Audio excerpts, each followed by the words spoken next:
네, 안녕하세요. 반갑습니다. 이번 시간에는 우리가 사회적인 차별과 억압 관련된 이론을 학습하도록 하겠는데요. 교재는 페이지,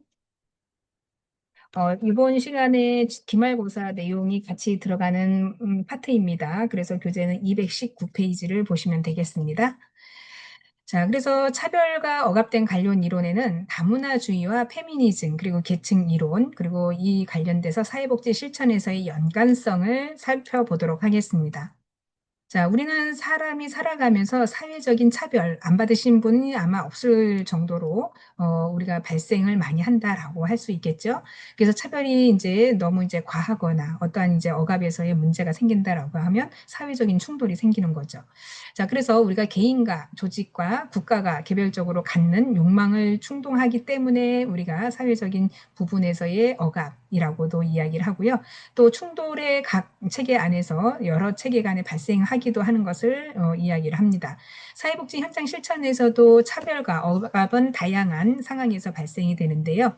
문제 상황에 따라서 밀접하게 연관이 되어 있기도 하고 종교나 어떤 장애, 또 연령, 신분, 학력, 그리고 국적, 이런 다양한 출신 지역을 이런 이유로 인해서 발생하게 되는데 인간이 살아가면서 억압을 가지고 있는 생각, 또 욕구, 감정 이런 가정에서의 어떤 정신적인 가정에서 이루어진다라는 부분에서 차별과 억압에 관련된 이론은 좀 많이 대두되고 있죠. 다문화주의 사회에서의 문화의 다양성을 인정하고 또 서로 다양한 문화를 받아들여야 하는데 이런 가치 충돌이 있을 수도 있죠.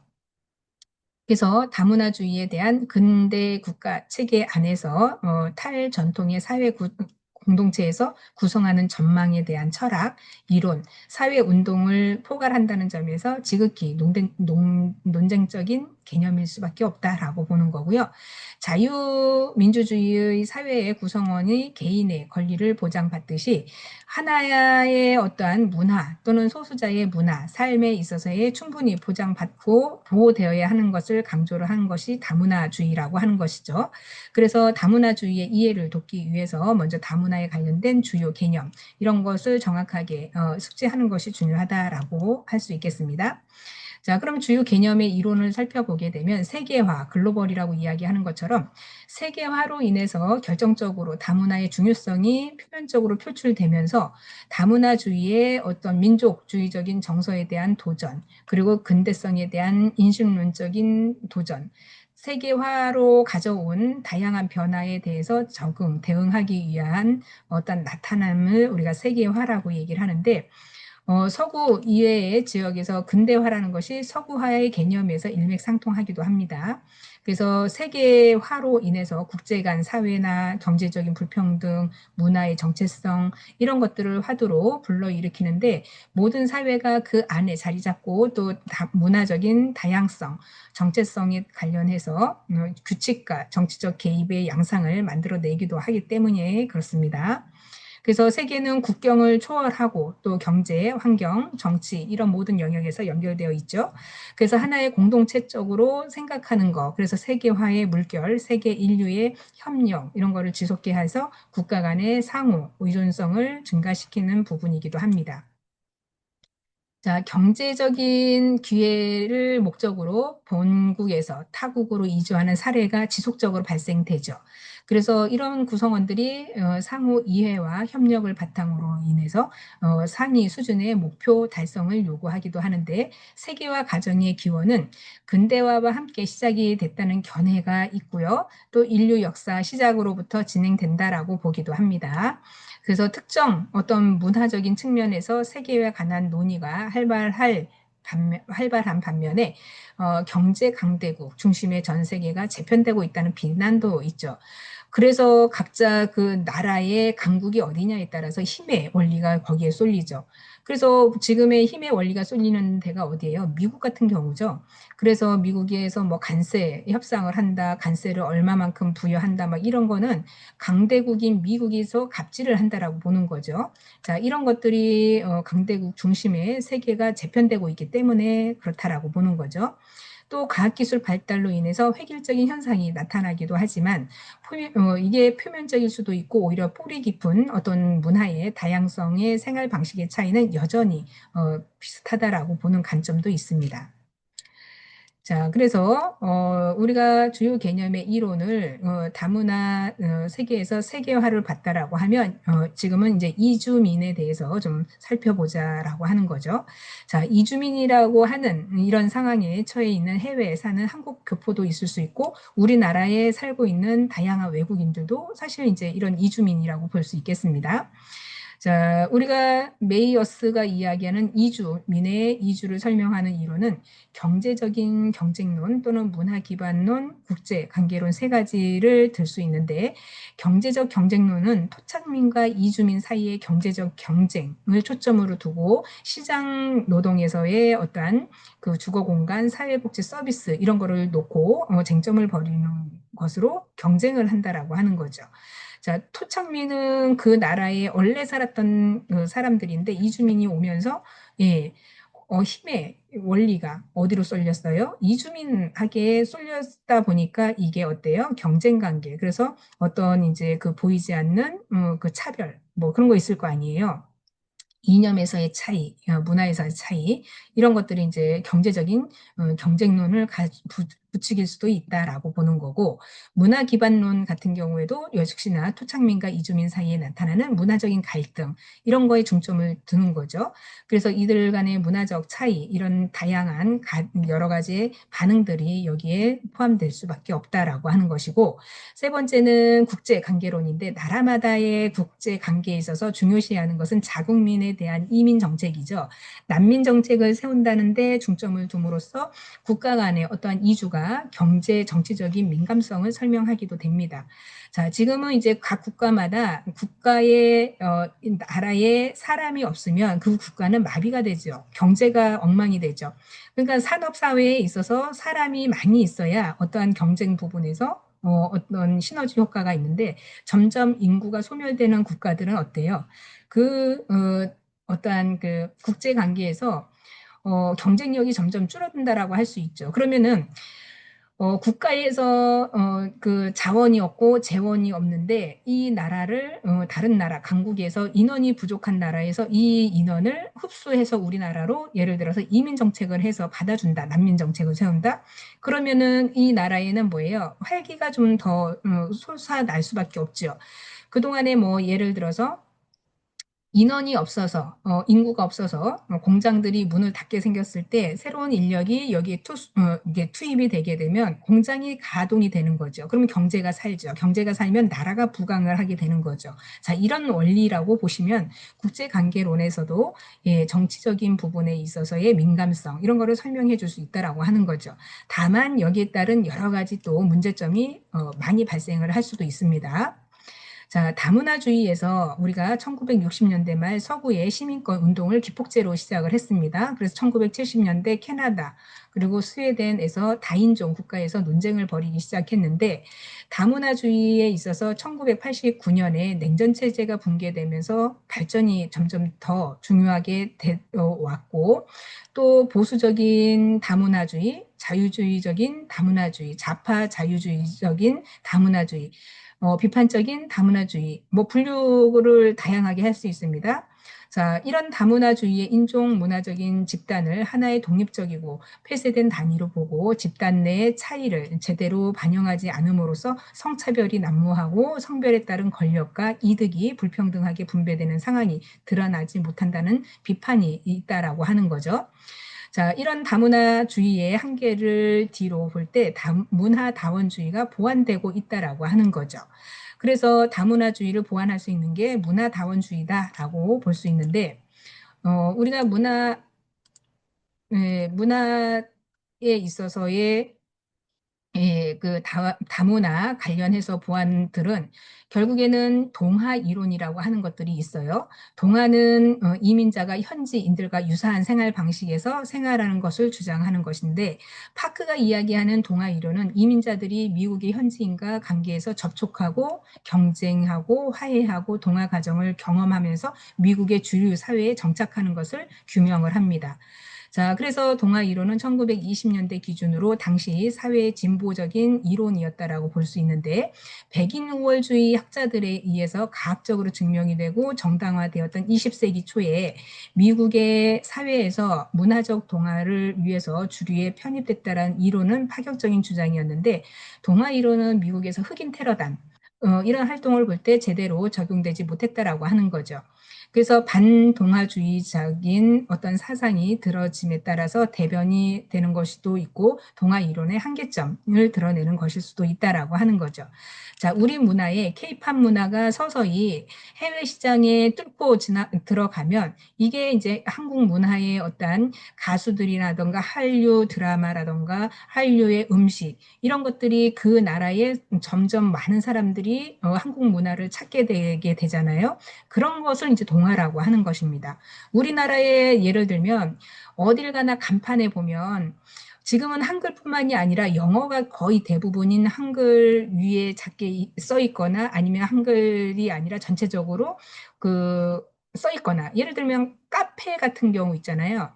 커피 카페 이런 경우는 뭐 영어로 풀네임으로 다 쓰여져 있는 경우도 있죠. 이제 우리나라 사회가 그 미국의 어떠한 그 영어권에 들어가 있는 그런 상황의 동화라고도 할 수 있겠죠.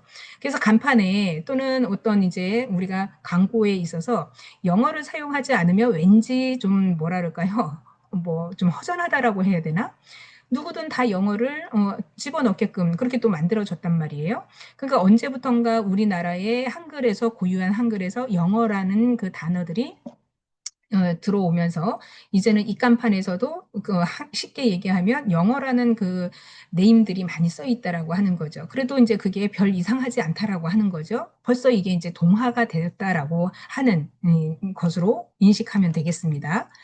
자, 그래서 우리가 단적으로 개인의 권리에 적극한 침해에 근거한 침해할 수 없는 상황에서 소수 집단으로부터 드러나는 문화적인 특수성을 한 가지로 묶을 수 없다고 간주했을 때 이 이론은 비판을 받고 또 전적인 동아주의나 이에 반해서 전적인 다원주의는 존재하지 않기 때문에 이민자들의 생활은 온전히 규명하지 못하고 동아 이론의 한계는 유럽에서도 마찬가지로 드러났다라고 하는 거죠.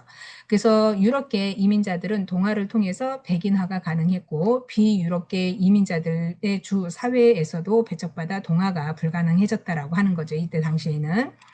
자, 그런데 지금의 문화 다원주의의 이론에서는 인종과 민족 차별의 배제함에 있어서 문화 다원주의에 근거를 하고 있는데 다문화주의의 한계를 극복한 주장이라고 할 수 있겠습니다. 그래서 문화 다원주의는 각 문화의 다양성을 확보한 채 개인의 존재를 강조하고 또 다문화주의의 다양한 문화를 지닌 개인의 모여서 한 체제 형성으로 하는데 중점을 두고 있죠. 그래서 문화 다원주의의 동화 이론을 배제함으로써 다양한 백인 사회에서 융합하지 못하고 소수 민족이 지니는 고유 문화를 지키면서 자신의 정체성을 말살하는 강압적 문화 이론에 반대를 한다라고 하는 거죠. 그러니까 한 나라의 다양한 문화들이 들어와 앉아 있는 거예요. 우리 시장에 가면은 이제는 그 음식점도 예전에는 한국 식당들이 많았고 그런데 지금은 뭐 레스토랑도 역시 뭐 이태리 레스토랑이라던가 프랑스 레스토랑 뭐 정통 음식 그리고 뭐 중국의 뭐 어떤 음식점 이런 것들이 이제 우리 문화 속속이 들어와서 한국 사회의 식당 안에 다양한 나라의 음식점들이 들어오듯이 예, 고유한 문화를 지키겠다라고 하는 그 나름대로의 문화 다원주의라고 보시면 되겠습니다. 자, 이런 것들을 우리가 다원주의의 인종이나 민족에 기반을 둔 차별 이론에 배제하는 것. 자, 그래서 문화 다원주의 이론에 있어서의 어떤 그 개인적인 단일 문화주의자가 제시하는 상황에서 차별이나 통제를 받음으로써 공정한 경쟁이 불가능함을 경험을 합니다. 그래서 문화 다원주의는 각자의 문화를 유지를 하는 것이 중요하고 다른 문화와 공통된 부분에서 이어가는 것을 강조를 하죠. 그래서 다양한 문화를 수용해서 사회에 통합해 나가는데 이거를 중점으로 중요하게 둔다라고 하는 것이 문화 다원주의다라고 정리를 하시면 되겠습니다. 자, 그래서 이 문화 적응 유형에 있어서의 벨이라는 학자가 이야기하기를 예, 자꾸 이게 프로그램이 충돌이 일어나서 예, 없어지네요. 그래서 뭐가 문제가 좀 있는 것 같은데 AS를 한번 받아 봐야 될 것 같아요.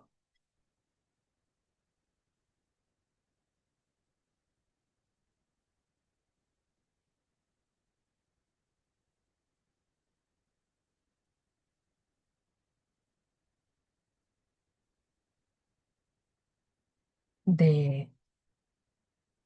자, 그래서 베리가 이야기하는 그 1990년대 행동에 관한 생태적 영향과 문화적 영향에 관한 연구를 바탕으로 문화 적응의 네 가지 유형을 소개했는데, 이 네 가지 유형이 통합 유형이 있고, 예, 동화 유형이 있고 분리 유형이 있고 또 마지막에는 주변화 유형이 있습니다. 그래서 하나씩 살펴보게 되면 통합 유형이라 하는 것은 원주민 자신이 문화를 유지하면서 동시에 이주한 곳의 사회에 참여를 도모하는 것을 이야기를 합니다. 그래서 예를 들면 1998년 귀화에서 이주 여성 봉사단체를 맡아서 이끌어온 2012년에 국회의원 선거에서 새누리당 비례대표로 당선된 이자스민의 활동, 네, 이런 게 이제 예로 들어볼 수 있겠죠.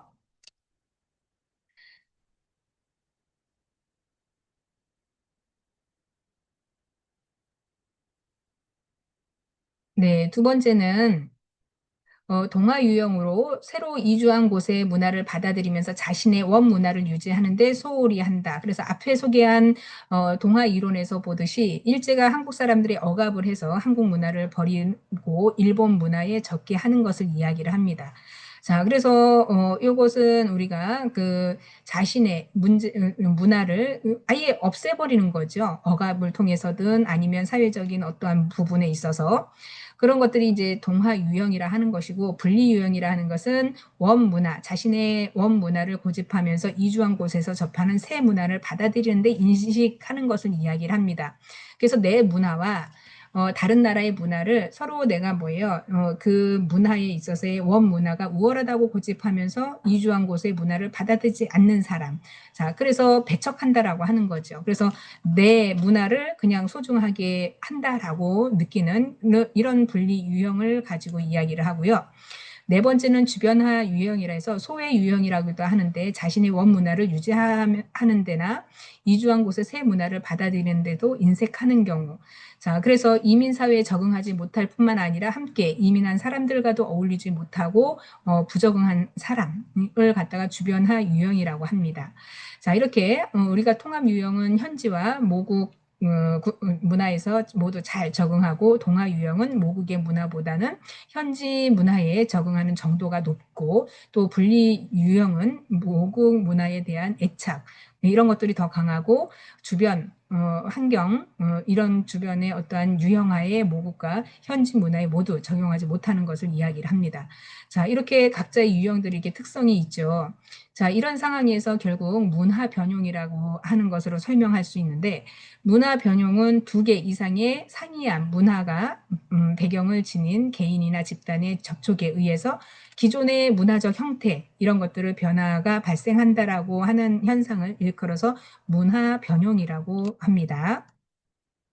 자, 그런 점에서 우리가 2001년에 미국의 베리가 동아시아인 이민자를 상대로 동아시아계 문제 적응 척도를 개발을 했는데요. 그거는 이제 책을 참고하시면 되겠습니다.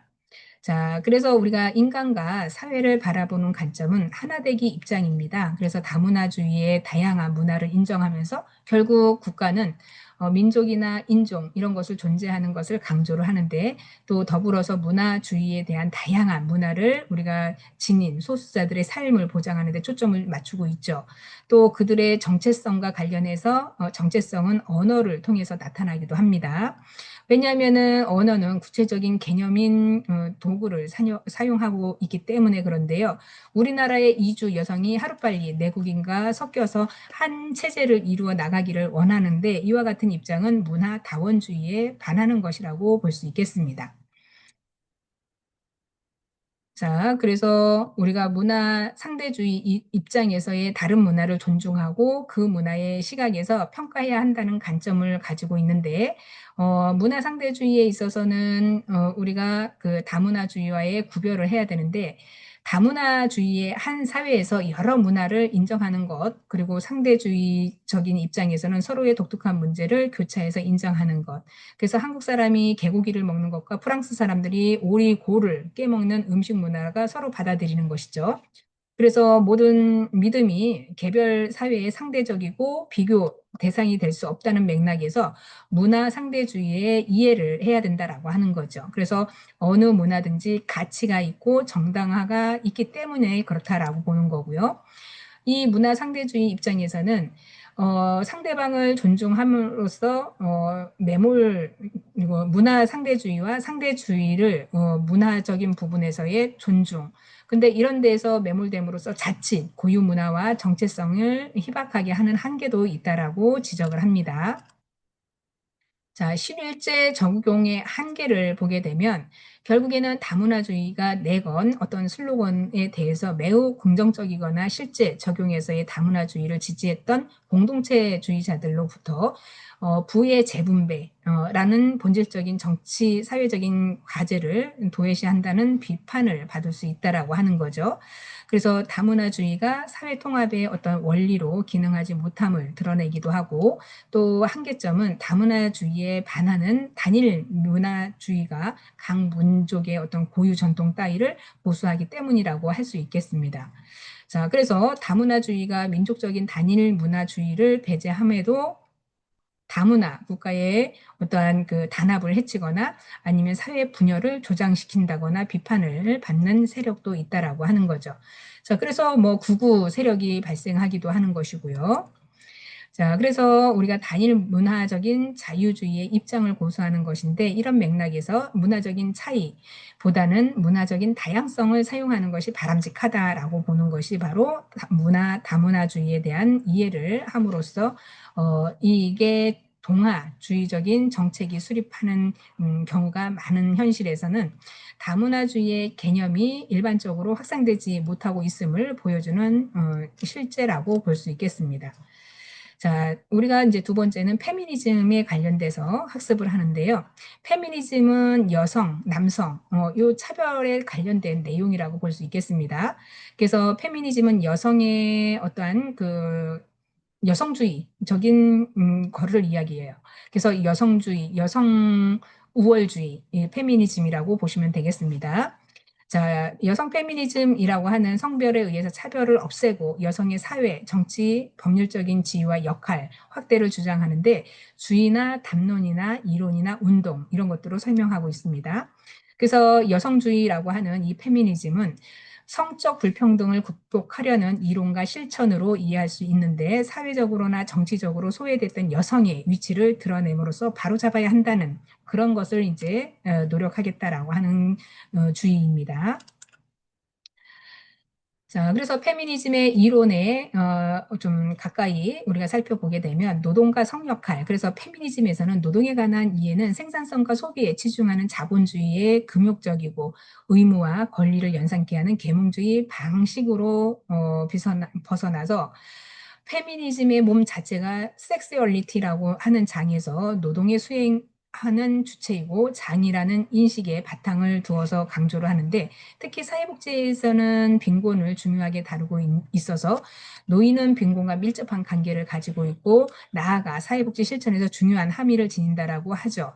자, 페미니즘이 강조하는 성 역할은 성별 정체성, 분업이 근간이 돼서 초도로가 대체로 이야기하는 여성이 갓난 아이의 양육을 책임지면서 후에 여성이 사회화시키는 일을 담당한다고 강조를 한 거죠.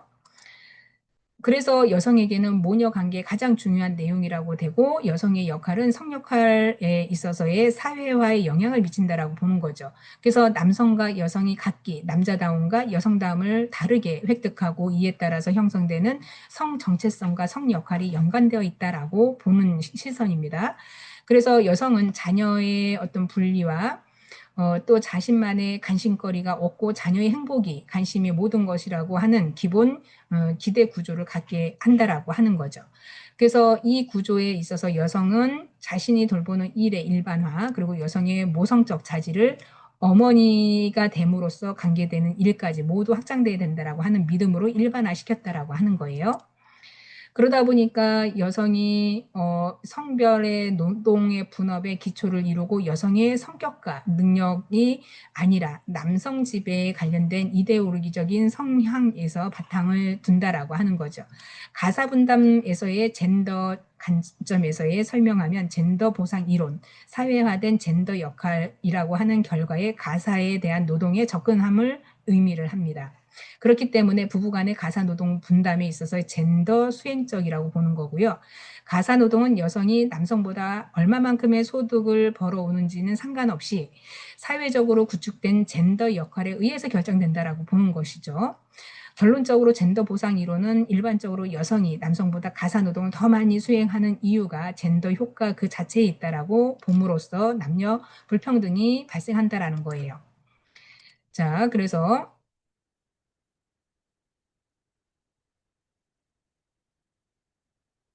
예, 이게 자꾸 꺼지는 이유가 충동이 일어나서 그런데 둘의 어떠한 프로그램의 충돌 때문에 그런데요.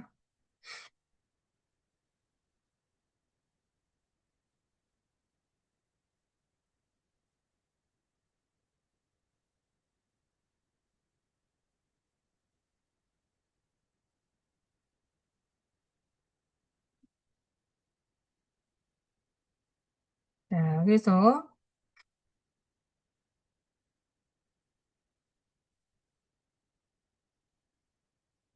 페미니즘은 대체로 1세대, 그래서 19세기에 1950년대가 네, 1세대고 2세대는 1960년에서 1980년대입니다. 3세대는 1990년대에서 이후에 3세대로 이렇게 구분을 하는데 이 시기에 각각 여성의 참정권을 획득을 하고 1세기에 자, 1세대 그렇고 2세대는 이제 직장과 가정의 평등 그리고 성소수자와 같은 다양한 계층들의 영역으로 확대되면서 변화를 가져왔다라고 하는 거죠. 자, 그래서 성차별을 없애고 여성이 어떠한 사회, 정치, 법률계에 대한 어떤 지식과 지위와 역할 이런 걸 확대를 주장을 하면서 이렇게 개념상 세대로 구분을 해서 발전을 해 왔다라고 보는 거고요. 그래서 여성이 어머니가 되면서 그 가정에 충실하게끔 만들어진 사회적인 역할, 그리고 여성은 사회생활을 할 수 없는 그런 역할을 아예 이렇게 못을 박았다라고 하는 거죠. 그래서 젠더 수행적인 결과로 봤던 거고, 젠더 관점에서는 우리가 언급한 젠더의 의미를 통해서 설명할 수 있는데, 사회, 역사, 문화 측면에서의 형성된 남성과 여성 차이를 드러남으로써 입장을 정리할 수 있다라고 보는 거고요.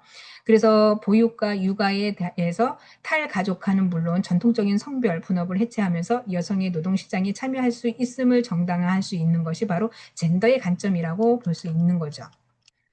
자, 그래서 젠더 계층화 이론에 있어서 여성이 남성에 비해 사회, 경제적으로 낮은 지위에 있고 여성이 남성보다 일정한 위계 질서의 성립에 있어서 고정된 성 역할 이런 것이 부여된다는 점에서 의미가 있는 거죠. 그래서 성별에 의해서 권력, 특권, 재산 따위의 접근이 불평등하게 나타남으로써 남성과 여성에게 분배, 공정하지 않음을 강조를 합니다. 그래서 젠더 계층화 이론에서의 초기에 콜린스가 주장을 했고 이후에는 블룸버그가 샤페츠에 의해서 발전됐습니다. 콜린스는 신체적인 강제력이 어떤 시용이나 물질적, 상징적인 자원의 거래가 중요하다라고 하는 수단적인 변수가 있고요. 또 성이 강제 수단으로 통제할 때 그 성의 권력을 사용해서 성적 충돌, 이런 것들을 지배함으로써 젠더 불평등에 대한 체계를 창출한다라고 했습니다. 자, 그렇기 때문에 여성학에 있어서 여성은 젠더, 정치 같은 주제에 다루는 다학제적인 학문이다라고 보는 거고요. 또 여성은 우리의 어떤 문제의 실상이나 원인을 찾아서 해결 방법을 모색해야 되는데 중심을 둔다라고 보는 것이고 여성학에서는 여성의 입장을 정치와 문화 이런 것을 비롯해서 사회상의 어떤 연구, 성에 따른 사회 현상에 대한 구조적인 연구가 필요함을 제시를 한 거죠. 그리고 여성학은 서구에서 학생운동이나 흑인 인권운동이라던가 시민운동이 한창일 때 1960년대에 시작이 됐고 국내에서는 1970년대에 출현하기 시작하면서 한국의 여성학은 1980년대 이제 초기 대학에서 학문으로 구축됐고 남성 중심의 지식에서 벗어나서 객관적인 지식을 추구하려고 했던 거죠. 자, 반면에 우리가 반민족주의라고 하는 페미니즘은 민족주의를 반대하는 입장을 취합니다. 그래서 민족주의는 자기 민족을 우선으로 생각하기 때문에 타 민족에 대해서는 뭐예요? 차별을 한다라고 하는 거죠. 그래서 이 국가의 구분에 있어서 독립이나 발전을 꾀하였고 민족 의식이 깨이면서 시민적인 사회의 어떠한 자유주의를 추구하게 됐고 민족주의는 여기에 그치지 않고 또 아시아와 아프리카에서 투쟁하는 기반을 형성했다라고 하는 거죠. 페미니즘은 바로 이러한 민족주의의 이런 점에서 반대를 했던 거죠.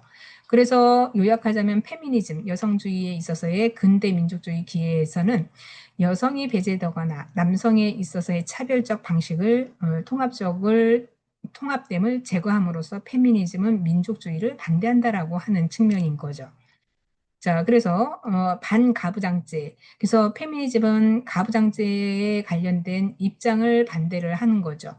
그래서 가부장적인 남성이 가장이 전통적인 권위를 내세워서 가족 전체를 이끌어가는 가족의 한 형태를 일컫는데 생산 방식에서 가부장제는 가족의 노동을 통제하면서 생산물을 일방적으로 소유하고 있죠. 또 가부장제는 여성의 출산, 노동 따위를 통제하는 남성 중심 지배 구조 형성을 특정을 지니고 있기 때문에 우리나라에서도 고도의 성장이 발달되면서 1970년대 여성이 학교를 다니는 것은 달갑게 여기지 않았기 때문에 가부장제에 대한 분위기가 굉장히 강했습니다. 자, 그래서 페미니즘은 양성평등을 주장을 했죠. 그래서 남성과 여성의 차별은 사회 곳곳에서 일어나기 시작했습니다. 가정에서부터 시작해서 국가 차원에 이르기까지 여성은 남성을 상대로 차별을 받고 있다. 그리고 이와 같은 차별 구조는 심지어 여성이 노동을 하고 가족 수입에 기여한다 해도 여성들은 자신의 경제적 기반에 비례해서 가정의 권위를 지니지 못하고 있는 것으로 보고 사회에 있어서의 제도에 있어서 여성이 행하는 어떤 무급 가사, 돌봄 노동 이런 공식적인 경제로 드러나지 않는 양성에 대한 불평등을 일으키면서 한몫을 하는 것으로 시작하게 됐다라고 하는 거죠. 자, 이런 구조를 시간을 두어서 점진적으로 완화될 것으로 예상되는데 지금은 양성평등 굉장히 많이 좋아졌죠. 왜냐하면 우리가 이제 부부 관계에서도 공동육아, 공동 어떤 가정 생활 이런 것들을 많이 하죠. 그렇기 때문에 지금의 여성 페미니즘 입장에서 보면 과거에보다는 훨씬 이 사상들이 많이 만연해서 좋아졌다라고 보는 거죠. 자, 계층 이론 또한 우리가 인간 사회에서 계층이 불가피할 뿐 아니라 오히려 기능적인 측면에서 사회에 꼭 있어야 된다라는 입장을 강조를 합니다.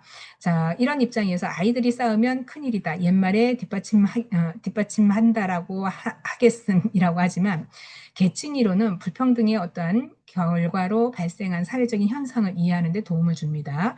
계층 간의 어떠한 이렇게 갭이 이렇게 있다라고 하면 예를 들어서 그 계층에 딱딱 구분이 돼 있어서 수직으로만 연결이 돼 있고 수평으로 연결되지 않았다라고 하면 이 불평등은 굉장히 크다라고 보는 거죠. 자, 그래서 계급과 계층은 결국에는 구조화된 불평등 설명에 쓰이는 개념으로 공통점을 지니면서도 차이가 있습니다. 계급은 우리가 집단을 형성해서 그 안에서 일어나는 상호작용을 형성으로 인해서 중점을 두는 반면에 계층은 사회의 지위와 역할에 따라서 구분되는 비슷한 층에 이르는 사람들을 임을 강조를 하죠. 자, 이런 면에서 계층은 계급보다 더 큰 규모이고 계급을 포괄하는 존재라고 이야기할 수 있는데 사회복지 실천에서의 차원은 같은 개념으로 받아들이는데 어려움이 없는 것으로 본다라고 하는 관점입니다. 그래서 먼저 계급은 생산수단의 소유에 따라서 구분되는 개념이라고 보는 것이라 예를 들면 생산수단과 노동력을 사서 가치를 증식하는 자본가에 대한 부르주아 생산수단이 없어 자기 노동력을 팔아서 생계를 유지하는 계급주의 프로레타리아 이렇게 구분을 한다라고 하는 거죠. 결국에는 자본주의에 있어서의 자본가, 노동계층의 노동가, 이 두 계층 간의 어떠한 그 계급과 계층이라고 하는 것인데, 결국에는 자본가들은 노동을 증식시켜서 자기 이득을 취하지만 그 이득에 있어서의 내 노동력을 그 자본가에게 팔아서 생계를 유지하는 부분으로 우리는 그렇게 이제 본다라고 하는 거죠. 두 계층 간에.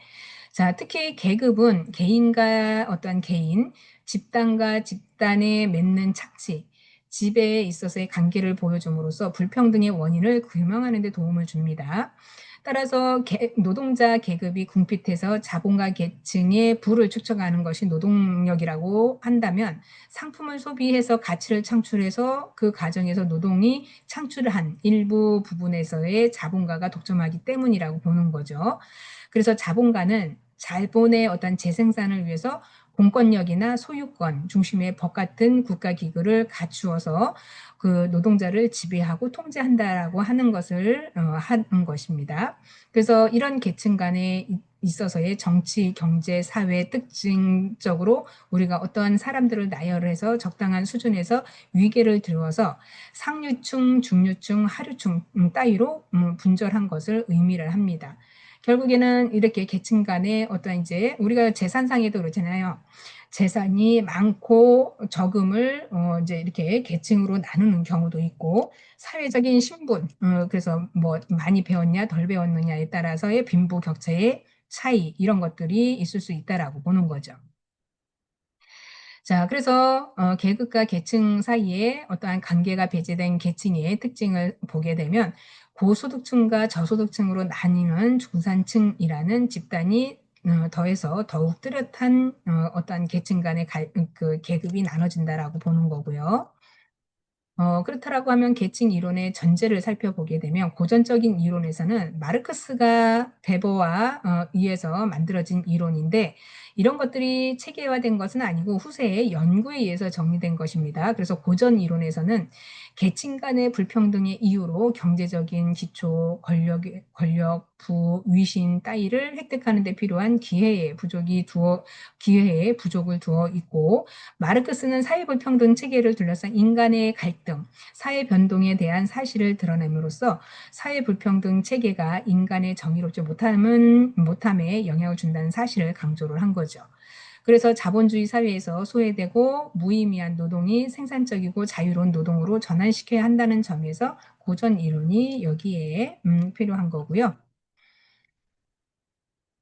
자, 그리고 우리가 고전 이론에서 부르주아와 프롤레타리의 양대 계급에 직접 충돌하는 사회로 보았죠. 그리고 이 계급 갈등에 있어서의 사회 체계에는 긴장의 주요 형태로 본다라고 하는 것인데, 주로 이제 주요한 개념의 근원은 중요한 이론적인 공헌으로 볼 수 있다라고 보는 것인데, 마르크스의 이론에 지나치게 경제 결정론에 치우쳤고, 또 중간 계급 없이 유산자와 무산자로 계급을 구분한 것에 비판을 많이 받았다라고 하는 게 고전 이론의 한계라고 보는 거죠. 자, 베버의 어떠한 계층 이론은 마르크스 계급 이론에 대안을 제시를 한 거고요. 또 자본주의 사회 구조에서 서열 체계, 그리고 집단에 대한 형성을 토대로 계급이나 지위나 정당으로 구분함으로써 자본의 다차원적인 관점에 주목을 해야 된다라고 하는 점.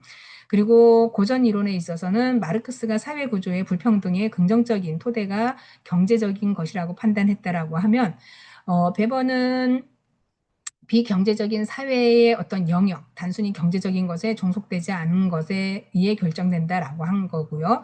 또 오히려 비경제적인 요소에 있어서 정치나 종교나 그 밖의 제도적인 구조에서 출현하는 관념, 이런 것들이 이해관계에 영향을 미친다라고 보았어요. 그래서 베버의 이런 그 고전 이론에서는 사회 불평등, 계급의 문제에서 한정된 변인으로서의 접근한다는 지적을 받고 있고, 또 신베버의 이론에서는 사회 이론을 통해서 갈등을 피함으로써 안정을 변동할 수 있는 여러 그 베버의 이론들에 대해서도 비판을 했다라고 하는 측면이 있습니다. 자, 그래서 계층 이론의 전개에 있어서 현대 이론은 뭐냐라고 하는 거죠. 그래서 현대 이론은 가치 체계가 사회 체계 제도 안에서의 재반 활동을 통제함으로써 수평 관계에 있어서의 서열화, 이런 것들을 사회 계층 간에 불러일으킨다라고 보고 사회 계층의 보편적인 원인에 중점을 둔다라고 하는 거예요. 그래서 고전 이론에 비해서 사회 계층이 보이는 한층 더 다양한 시각을 제공함으로써 현대 이론에서의 인물, 데이비스가 이야기하거나 또 뭐 무어나 다른 토르프가 이야기한 여러 가지 이론들이 있기는 하는데 결국에는 계층에 관련된 기능론적인 주장을 하고 있다라고 하는 거죠. 자, 그래서 기능론적인 계층론을 우리가 뭐 무계급 사회나 계층화되지 않은 사회에서 존재되지 않는다는 것, 주요 형태로 지위에서 어느 사회에서나 거의 비슷하다는 정도, 그리고 현대 이론에서는 노사 간의 합의 이런 것들을 통해서 회사가 이끌어가고 또 정치가가 주위에 있어서 어떤 사회든지 비교적으로 높이 평가되고 대학교의 어떠한 군대가 각자 자유로운 질서와 강한 위계 질서를 위해서 돌아감을 있을 수 있다라고 하는 것들이 뭐 이제 이런 현대 이론에 대해서 내용들을 뭐 볼 수 있겠습니다.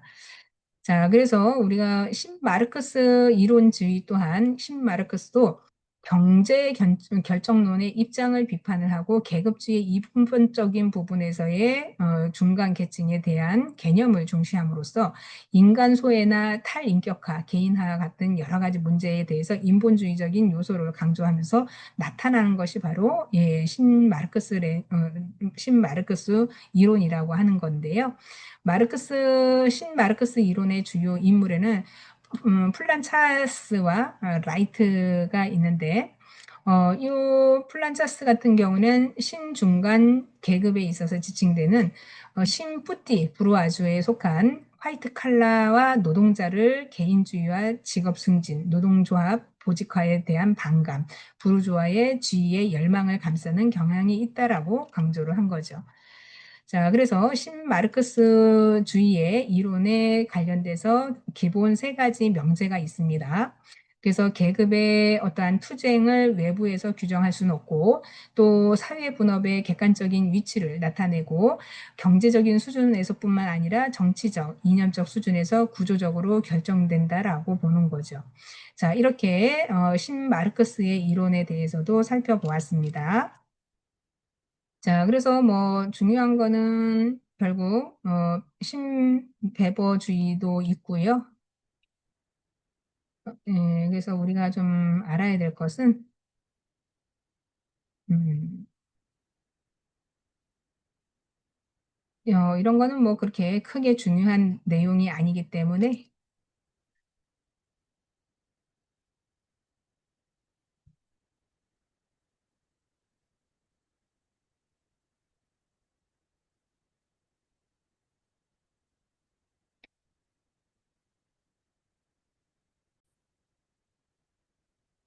네, 계층 이론에 있어서 주요 개념에 관련된 생활 양식을 살펴보게 되면 일상에서 계층의 존재를 느끼면서 계층의 어떤 결과로 나타난 다양한 생활 양식에 의해서 볼 수 있다라고 하는 것인데 생활 양식은 이렇게 첫 번째는 계급의 계층에 따라서 가족 생활의 특징을 보인다라고 하는 것입니다. 그래서 계층별로 배우자의 선택에 하는 과정에서의 방법이 다르고 또 계층의 위치나 지위가 높을수록 출산율이 낮아지는 것, 또 계층별로 자녀 양육 태도가 사회화가 다르고 부부 간의 역할에 관련된 관계가 계층에 따라 차이를 보이는 것.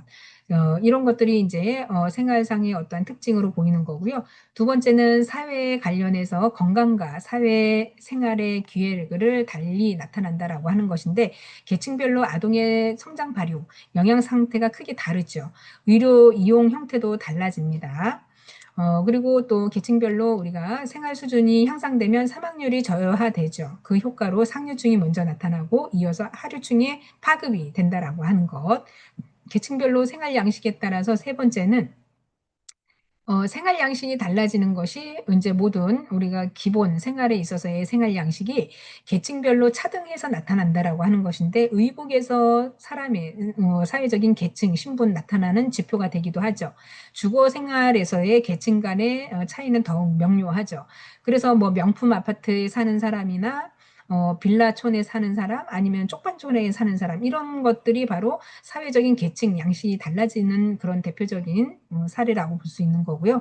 또 일탈 행위에 따라서 달라진다라고 하는 것인데 낙인해서는 안 되지만 하류층에서 범죄가 상류층에서 보다 더 발생이 되고 특히 청소년의 비행은 하류층에서 더 많이 나타난다라고 하는 일탈 행위에 관련된 것도 생활 계층에 따라서 나타난다라고 볼 수 있겠습니다.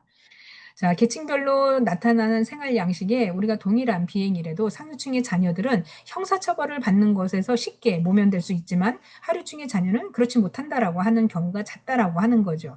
왜냐하면 봐주기식, 그래서 부모의 어떠한 부모가 뒷배경이 돼서 부모의 권력에 따라서 자녀들도 이런 거에 대해서 혜택을 받는다라고 하는 거죠. 사회 이동과 지위 불일치라고 해서 사회 이동 역시나 개인이나 집단이 사회적인 위치나 지위를 변화를 가지고 오는 건데 상향 이동이나 하향 이동 그리고 또 수평 이동 형태의 세 가지 형태로 구분하면서 시간 차원에서의 세대 간의 어떤 이동과 세대 내의 이동으로 구분한다라고 합니다. 그래서 사회 이론의 동기로 지위 열망을 요인이 될 수도 있고 사회 이동이 일어나면 지위 서열에 있어서의 변화가 온다라고 하는 거죠. 예를 들면 농촌의 부자가 대도시로 이사 와서 도시의 부자와 비교하게 되면 지위가 떨어지는 사례. 그래서 뭐 우리가 뭐라 그래야 되나요? 예, 갑자기 이거를 갖다가 뭐라 하더라? 음, 어, 뭐 우리가 그 옷에 그 사람은 그 살아온 환경에 따라서 품위라던가 이런 게 이렇게 고스란히 느껴지는데 갑자기 부자가 되면 졸부라고 이야기를 하듯이 그런 겁니다. 자, 이런 상황에서 사회 어떤 산업화나 경제 발전이 급속히 진행되면서 사회일수록 사회 이동이 기회가 커지죠. 그래서 이런 기회에 개인의 어떤 지위 균형이 유지되기가 어렵다라고 보는 거고요. 자, 이와 같은 사회 이동에 따른 지위 불일치 상황은 단순히 사회적인 지위 차원뿐만이 아니라 개인의 다양한 태도, 행동, 차이를 설명하는 데 있어서 직장에서의 어떤 조기 퇴직한 사람의 침체된 생활을 볼 수가 있는 거죠. 자, 그리고 우리가 지위에 따른 권리와 수익에 있어서도 역할이 많이 다른데 계층 이론은 사람의 지위에 따라서 그가 취하는 권리와 수익이 다르다라는 것을 나타내죠. 그래서 지위에 따른 권리와 수익은 개인의 소속 욕구가 기반이 되는 것이라 하겠고 사람들이 선호하는 자리를 특권적이고 파격적인 보수로 향유할 수 있어야 하는 것이고 또 그 보수가 그 지위에 부수된 권리와 수익을 이루는 것이라고 보는 거죠. 자, 박사학위를 가지고 있는 사람은 우대하여 뽑는 기업이 있는가 하면 박사학위를 가지고 있지 않는 사람이 그 이신에 맞는 자리를 고집하면서 취업을 미루는 사례 이런 것들이 있다라고 하는 거죠. 자, 계층 이론에서 우리가 갈등에 의한 그 발전이라고 하는 것은 계층 이론은 계급이나 계층 간의 갈등에 의해서 사회가 발전해 간다라는 입장을 취하고 있는데 계층 간의 갈등에 의한 것 그리고 또 피해갈 수 없을 뿐 아니라 갈등 과정에서 적지 않은 힘이 서로에게 생기기 때문이다라고 하는 거죠. 그래서 중요한 것은 갈등이 끝나지 않고 서로에게 더 좋은 방안을 모색하게 하는 사실이 있고요. 또 외부 체계와 내부 체계의 발전에 있어서 힘을 가지고 있다는 내재적인 발전론에 근거를 하고 있다라고 하는 겁니다. 자, 그럼 사회에 관한 강한 비판적인 입장이 있는데 결국에는 우리 사회에 대한 강한 입장은 단순히 주어진 현상에 부정하는 게 아니라 그 현상을 옳고 그름에 합당한 관점에서 가려 판단하는 데 중요한 중점을 둔다라고 하는 겁니다. 그리고 계급 이론에서 계층 이론에서 고전 이론에서의 현대 이론에 이르기까지 어떤 이론의 논지가 변화하고 있지만 마르크스의 노동자와 자본주의의 사회 계층 이분법적으로 보는 관점에서의 계급 분열은 계층 간의 갈등을 사회의 발전으로 이끌어오는 신배버주의의 관점을 취하는 기든스의 주장도 비판적인 입장에서 서 있음을 우리는 알 수 있었습니다. 자, 그렇기 때문에 여러 그 다문화주의 입장에서의 사회 제도라고 하면 현재 우리나라의 다문화 사회복지 실천 대상자들을 생각하며 한국 사회에 편안하게 정착하는 데 도움을 주는 것을 우선적으로 해야 되겠죠. 왜냐하면 우리나라에서 다문화 형성하는 이주 노동자, 결혼 이민자, 북한 이탈 주민들이 다른 나라의 문화의 형성 배경과 달리하고 있기 때문에 그렇고요.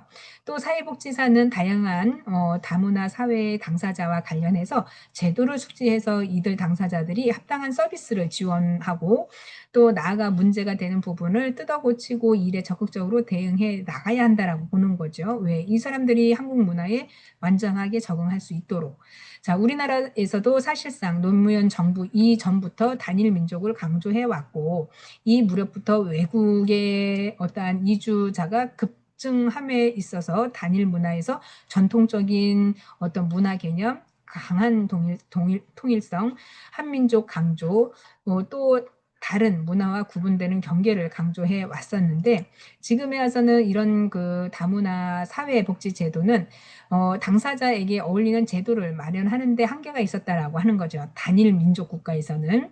그래서 다문화 사회에서의 선언으로서 전통적인 문화를 개념하는데 한계가 드러날 수밖에 없었던 것이고 그리고 다문화 사회에 관련된 제도에서 사회복지사가 반드시 알아야 할 것들은 국적 취득이라던가 아니면 긴급 학교 입학, 친족 간의 어떤 상속, 보험 따위 이런 것들을 들 수 있겠는데요. 이런 것들이 사회적인 복지 서비스를 이용할 수 있게끔 다문화 교육을 좀 잘 해야 된다라고 하는 측면이 있습니다. 자, 다문화 사회 실천 복지에서의 다문화 사회의 어떤 의미에서는 현장에서 다문화 사회에 관련된 사례 관리사에 의해서 진행이 되고 있고요. 또 다문화 가족을 위한 직접 개입 외에도 지역 중심, 기초 조사 또는 다문화 당사자 중심, 지원 유도, 그리고 또 기간 관계에 있어서의 유대 관계, 또 네트워크 이런 것들을 함으로써 개인, 가족, 지역, 국가 연계 이런 것들이 강화됨으로써 가업을 수행해야 된다라고 하는 측면이 있습니다. 다문화 사회에서의 차이를 인정을 우리가 받아들이고 그 일에 중점을 둠으로써 구체적인 현실을 인간적인 사회적인 과정에서 인간의 일상 속의 실제 행동으로 만들어옴으로써 역사 과정에서의 우리 현실 그래서 이런 것들을 연구하고 발전시키는 데 중점을 둬야 된다라고 하는 거죠. 특히 다문화가 작동하는 현장이 지역사회라는 측면에서 모든 주민이 함께 전략적으로 수행할 수 있는 가업, 그래서 좋은 다문화 시민사회가 되고 다문화 공동체 문화 만들기라던가 좋은 다문화 마을 만들기 이런 마을 문화 만들기를 통해서 다문화 사회가 한국 사회에 잘 정착할 수 있도록 여러 가지 방면으로 구성을 해야 된다라고 하는 거죠. 자, 그리고 우리가 성불평등에 대한 해소 있어서 페미니즘의 어떤 그 실천적인 연관성을 이야기를 하는 거예요. 페미니즘은 성불평등을 해소를 해야 되는 것인데, 우리가 성불평등의 상황을 해소하기 위해선 필요한 정당성과 방안을 제공해 줘야 되겠죠. 그리고 가족이나 사회에 생기는 양성불평등 사례가 사라져서 정당성을 페미니즘에 뒷받침해야 되고요. 또 여성이 수행하는 무급 노동을 자본주의 사회를 유지하기 위해선 필수적이었음에도 보이지 않는 또 농으로 간주되었다는 점에서 여성의 가사 중심의 무급 노동이 합당한 대우를 받아야 된다라고 하는 거죠. 그래서 페미니즘이 단순히 성 차이를 강조하려는 것이 아니라 사회적으로 형성된 성불평등의 역사성에 중점을 둔다라고 하는 점입니다. 또 성불평등이 사회적으로 형성된 것이라는 점을 강조하는 것인 만큼 적절한 정부의 조처가 있어야 하고요. 또 사회복지사는 실천에서 사회운동 차원에서의 개입할 수 있어야 된다라고 하는 게 있죠. 그리고 페미니즘이 있어서 일가 가정 양립. 그래서 페미니즘은 일가 가정 양립을 옹호하는 입장을 취해서 당사자를 지원하는 것을 이야기를 합니다. 그래서 일과 가정의 양립은 또한 취업한 여성이 직장에서 일하는 것을 걱정하지 않고 결혼과 출산을 자유롭게 한다는 점, 그리고 이런 것들을 가능하게 하려면 출산 휴가제와 같은 제도가 시행되어야 하고 우리 사회에도 아직도 이런 제도의 문화가 제대로 정착되지 않았음을 의미를 하는 거죠. 1988년에 노동법에 노동에 관련돼서 남녀 고용 평등법이 시행되면서 2007년에 제목이 좀 길어요. 이게 쭉 이제 이 법이라는 거예요. 자, 남녀 고용 평등법이 2007년대는 새롭게 개정이 됐는데 남녀 고용 평등 일 가정 양립에 관한 법률로 개정이 되었습니다. 그래서 고용의 성별에 대한 차별을 금지하고 사업주나 상급자가 동료 근로자에 의해서 직장 내 성희롱을 방지하고 일과 가정 생활의 조화를 위해서 육아, 휴직제도, 배우자 출산 휴가제, 고용보험에 의한 산전후 휴가, 급여 등을 규정하고 있습니다. 이 법에. 자, 이렇게 법에 규정한 바에 따라서 사회복지관은 고용노동부와 연계해서 여러 사업을 실시하는데 2007년에 저출산 고령화의 여성의 경제활동 참여 증가에 따른 사회 환경 변화에 대처하는 목적으로 가족 친화 사회 환경의 조성 촉진에 관한 법률이 제정돼서 오늘에 이르기까지 있습니다. 자, 그리고 성소수자를 위한 활동이라고 하는 건데요. 페미니즘은 우리 사회가 성소수자를 위한 활동으로 적극적으로 나설 것을 강조하고 있죠. 성소수자라고 하면 동성과 같이 사는 것을 이야기를 하는데, 이거는 이제 우리가 쉽게 하면 어, 뭐 젠더를 떠나서 어떤 이제 그 하나의 다른 그 우리가 뭐 남성 여성이 같이 사는 게 아니라 동성끼리 어떤 정체성이나 신체 따위가 사회적인 소수에 해당되는 사람을 일컬어서 말을 하는 것입니다. 자, 인터넷 자료에 의하면 성적 지향에 따라 동성애 또는 양성애 또 범성애, 무성애 등으로 구분하는데 이런 성 정체성에 따라서 트랜스젠더, 시스젠더, 젠더 큐어라고 구분하고 있죠. 이외에 여성이나 남성에 해당되지 않는 인터섹스도 포함된다라고 하는 겁니다. 한국에서는 1990년대 무렵에서 성소수자 인권 운동이 시작이 되었고요. 90년대 중반 이후에 각 대학에서의 성소수자 동아리가 결성이 됐고 2000년대는 민주노동당이 처음에서 성소수자의 위원회를 구성을 했습니다. 한국의 성소수자의 인권 운동은 차별금지법 제정과 동성결혼에 관련 허용 따위를 중심으로 전개되고 있는데 아직까지 우리나라는 동성 결혼을 불법으로 간주하고 있죠. 불법이 아니라 아예 다루지를 않고 있습니다. 그래서 한국에서의 그 동성들이 결혼을 하기 위해서 미국에 가서 뭐 결혼을 한다거나 하는 케이스도 좀 있죠.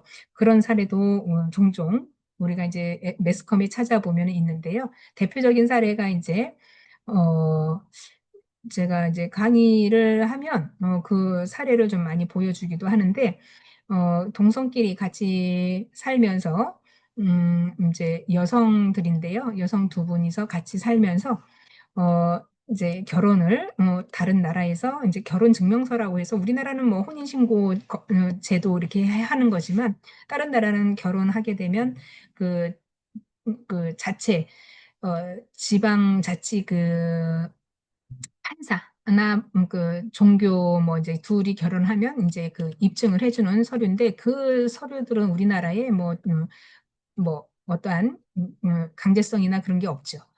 자, 그런데 이 친구들이 결혼 생활을 하면서, 그리고 아이가 갖고 싶어서 또 이제 아이를 출산하는 경우도 있었습니다. 뭐, 분명 그거는 이제 또 정자를 기증받아서 출산을 해서 건강한 여아를 낳았다라고 하는, 여아인가? 남아를 낳았다라고 하더라고요. 그래서 그 출산까지도 다루는 그런 부분이 있다라고 보는 거죠. 그래서 이게 이제 불평등, 성소수자의 어떤 권리, 그런 것을 이제 본인들이 적극적으로 행사하려고 하는 부분이라고 할 수 있겠지요. 자, 그래서 성소수자들이 우리나라 같은 경우에도 이렇게 그 한국의 어떠한 법률에 따라서 이게 뭐 통과는 안 되고 있지만 계속 꾸준히 이렇게 제시를 한다라고 합니다. 그래서 법무부가 2007년에 입법 예고한 이후에 차별 금지와 관련된 법이 여러 차례 발의가 되었는데 종교계와 단체의 반대로 인해서 아직 제정하지 못하고 있다라고 하는 것입니다. 그래서 성소수자를 위한 활동과 관련해서 기독교가 성경에 근거해서 적극적으로 반대를 하고 있고 기독교 안에서도 찬반이 갈려 논란이 일어나고도 있다라고 하는 거죠.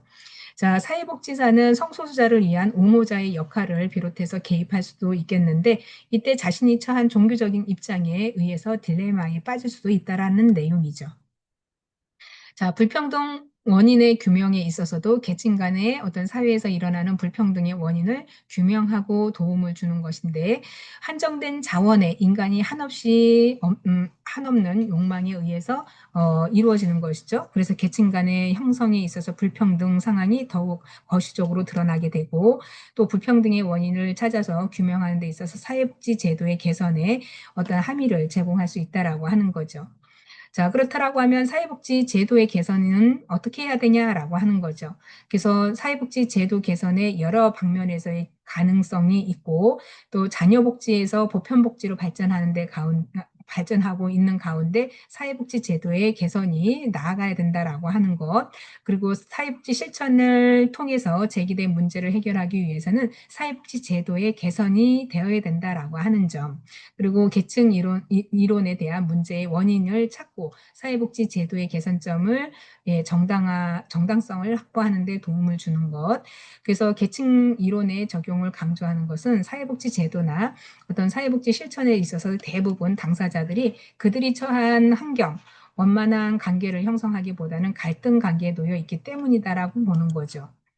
자, 그래서 조직 간의 갈등 조정 역시나 우리가 이런 그 갈등 간의 조정들이 조직 간의 어떤 상황 파악으로서 당사자들의 어떤 형평에 의해서 이해를 통해 조정이 필요하다라고 하는 측면인데 예를 들면 사회복지기관에서의 부서별 갈등 상황이 벌어졌을 때 먼저 그 상황을 받아들이는 것이 조정의 첫 단계이죠. 자, 이런 계층 이론을 적용한다면 갈등을 맞이하고 있는 부서를 충분히 이해할 수 있어야 되는 것이고 또 정의 사회에 있어서의 인간 존중, 가치로 삼는 사회복지 기관에서도 부서 간의 갈등은 있을 수 없다라고 밀어붙이면 그 갈등은 깊이가 더 깊어진다라고 하는 거예요. 그래서 바람직하게 볼 수 없다라는 측면인 거죠. 자, 그래서 우리가 계층 이론을 적용함으로써 사회복지 기관 이용자 중 불만족하거나 부적응하는 사람들도 변화시킬 수 있고요. 실제로 노인복지관을 이용하는 어르신들이 스포츠 동아리에 들어가서 활동하면 그 동아리 대표와 또 갈등이 계속되는 어려움이 있는 경우도 있고, 기관에서 이런 어르신들의 봉사 동아리의 대표를 맡아서 운영하게 유도함으로써 기관의 어떠한 소중한 협력자들이 되었다는 사례도 있습니다. 자, 이런 사례들을 통해서 개인의 사회 이동에 그에 합당한 지위를 부여함으로써 그의 생활 양식이 바뀌었다라고 판단할 수 있는 거죠. 자, 그래서 우리가 계층 이론과는 어떠한 연관성에 있어서 입장을 좀 달리 하면 된다라고 하는 거죠. 그래서 수직적인 관계에서 맨 위에 있던 사람이 맨 밑으로 좀 내려와서 그 입장을 대보고 또 밑에 있는 사람은 그 역할의 최종의 뭐 책임자 내지는 중간 관리자를 해봄으로써 이해의 폭을 넓혀주는 거죠. 그래서 우리가 역지사지 입장을 바꿔서 생각하면은 충분히 이해할 수 있는 그런 부분이 있다라고 생각을 합니다. 자, 그래서 우리가 지금까지 다양한 이론들을 좀 살펴봤는데요. 특히나 요즘에 우리 사회에서는 페미니즘, 여성에 관련된 그 철학들은 굉장히 이제 여성 상위 시대로 이제 들어온 계기가 꽤 오래됐죠. 그러다 보니까 남녀 평등을 굉장히 부르짖고 그 남녀 평등 하에서 누구든 지위나 역할 그리고 본인의 능력 이런 것들을 쟁취하면서 사회의 인정을 받으려고 하는 거죠. 그래서 여성들이 다양한 분야에서 남성들을 제끼고 많은 부분에서 어떤 그 공직 생활이거나 아니면 뭐 대기업에서도 여성의 리더로서의 충분히 발휘할 수 있는 다양한 입장들이 있는 거죠. 자, 이런 것들이 바로 이제 여성 페미니즘의 사회복지 실천에 있어서의 얘기하는 것은 결국에는 여성들의 인권 이런 것들이 시작할 무렵에는 굉장히 차별도 심했고 억압도 심했지만 지금 들어서는 이제 그런 행동들이 과거에 굉장히 차별과 억압이 있었다라는 측면에서의 그 역경을 디디고 지금의 아주 살기 좋은 세상, 지금의 이렇게 여성 시대에 도래됐다라고 볼 수 있겠습니다. 자, 이렇게 해서 우리가 다양한 이론들을 좀 살펴봤고요. 자, 그렇더라고 보면 어,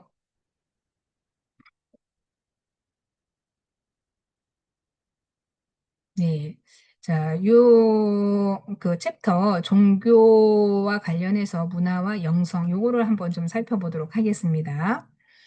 자, 우리가 살고 있는 사회에서는 문화와 종교 굉장히 중요한 부분이죠. 그래서 문화에 대한 정의를 좀 살펴보자라고 하면 시간이 조금 남아있는 관계상 요거를 좀 진행을 하는 겁니다. 이거는 우리 교재에 없는 타 교재입니다.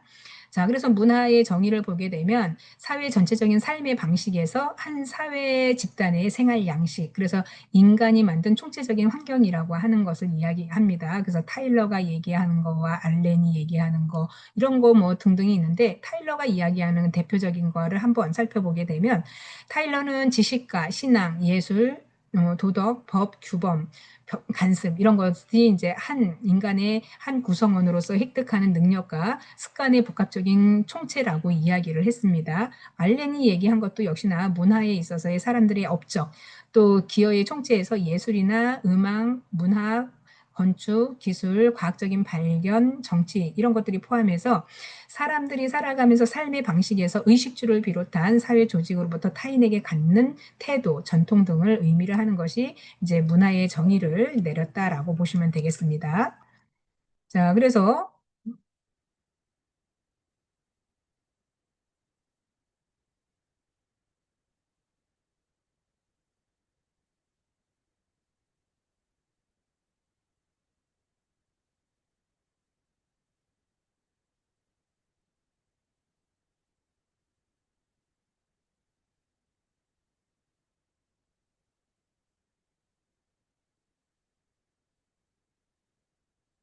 문화의 정의의 개념을 살펴보게 되면 유형론적인 입장과 맥락론적인 입장이 서로가 좀 다르다라고 보는 거죠.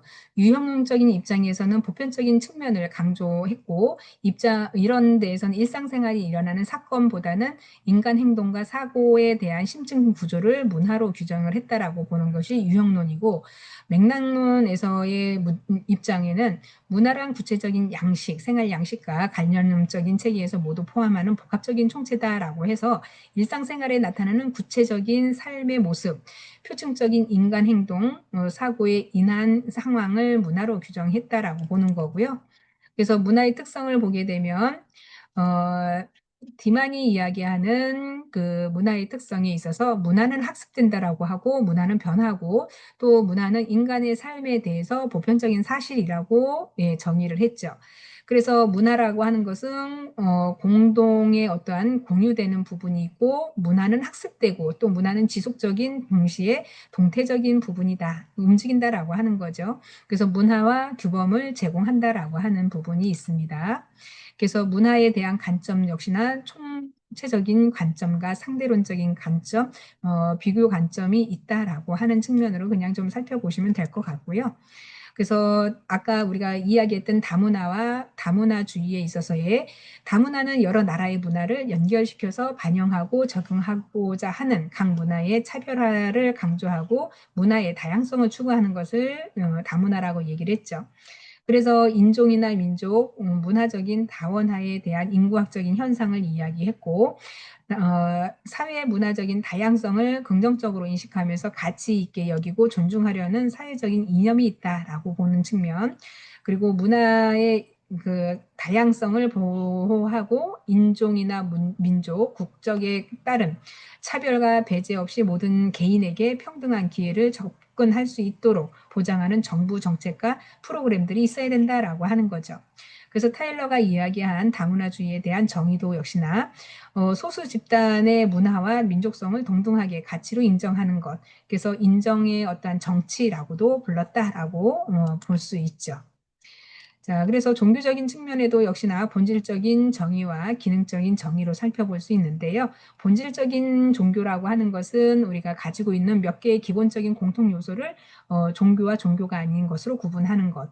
그래서 종교가 궁극적인 관심에 붙잡힌 상태를 본질적인 정의라고 했고, 기능적인 것은 개인과 사회에서 종교의 공통적인 수행을 찾아내는 것을 종교와 종교가 아닌 것으로 구분했다라고 하는 거죠. 자, 그래서 우리가 그 종교에 대한 스미스 이원규가 이야기한 심리적인 종교와 사회적인 기능을 살펴보는 거였는데요. 스밋 같은 경우에는 조정과 통합과 그 인지적인 적합함을 이야기를 했다라고 하면, 그 이원규는 긴장에 대해서 해소의 기능을, 그리고 박탈에 대한 것은 보상의 기능을, 정체성에 대한 것은 소속감의 기능을 이렇게 심리적으로 나눠봤고요. 사회적인 기능 역시나 사회적인 상호작용의 기회 제공과 정서적인 지지라고 했다라면, 이원규는 사회 통합과 어떠한 사회 통제 기능, 사회 변형의 기능, 이런 것들을 제시를 했다라고 보는 건데요. 결국에는 종교라고 하는 것은 세계적으로 봤을 때 우리가 다양한 종교가 많이 있죠. 그래서 유대교를 믿는 사람, 기독교를 믿는 사람, 이슬람교를 믿는 사람, 힌두교나 불교, 유교, 도교, 그리고 애니미즘이나 포테니즘이나 샤머니즘. 자, 이런 다양한 종교가 있기 때문에 우리는 이 종교가 내 종교 아닌 이상은 배척해야지라고 할 필요가 없다라는 거죠. 왜? 다문화주의 사회에서 내 거 아닌다라고 하면서 배척을 한다라고 하면은 갈등 관계에 쌓이게 되는 거죠. 그래서 우리가 이런 종교의 다양성을 인정을 하고 거기에 따른 각각의 특성이 있다라고 볼 수 있겠습니다. 자, 인생의 주기에 따라서 영적인 차원이 있는데, 뭐, 성인기의 영성이 있고요. 노년기의 영성이 있습니다. 그래서 노년기는 우주적인 초월이 있고, 내면적인 일관성, 그리고 고독의 욕구, 이런 것들이 있다라고 하는 것인데요. 중요한 내용은 아닙니다. 자, 그래서 이런 내용들이 우리가 종교적인 부분에서의 어떠한 인간이 살아가면서 사회복지 실천에 있어서 총체적인 질, 향상을 추구하는 동안에 제도나 사회복지 실천 기술에 있어서의 문제가 아니라 본질적인 차원의 접근으로 시도해야 된다는 것. 그래서 물질적인 원조뿐 아니라 정신적인 가치, 영적 가치, 이런 것들을 중시하는 전인적인 원조의 통한 실천이 되어야 한다. 그리고 인간은 종교와 영성적인 측면에 있어서의 개인의 다른 측면에 있어서의 통합, 그리고 근본적인 힘이다라고 보면서 초월적인 힘의 원천으로서 사회복지 실천에서의 클라이언트와 사회복지 실천에 있어서의 실천과 모두에게 중요한 요소라고 할 수 있겠죠. 그래서 각자의 믿음이라고 하는 것은 각자의 어떤 가치관에서 나온 거지만, 그것을 우리가 배척하게 되면 갈등과 어떠한 분열의 원상이 되겠죠. 그렇기 때문에 종교적인 영성적인 인간에서 살펴보게 된다라고 하면, 결국에는 인생 주기에 따라서 다양한 나름의 삶의 그런 게 이제 인생에 녹록하게 배어 나온다라고 하는 거죠. 자, 이렇게 우리가 이번 강의를 좀 학습을 마치도록 하고요. 다음 주에 또 우리가 새로운 장으로 학습을 하도록 하겠습니다. 수고 많으셨습니다.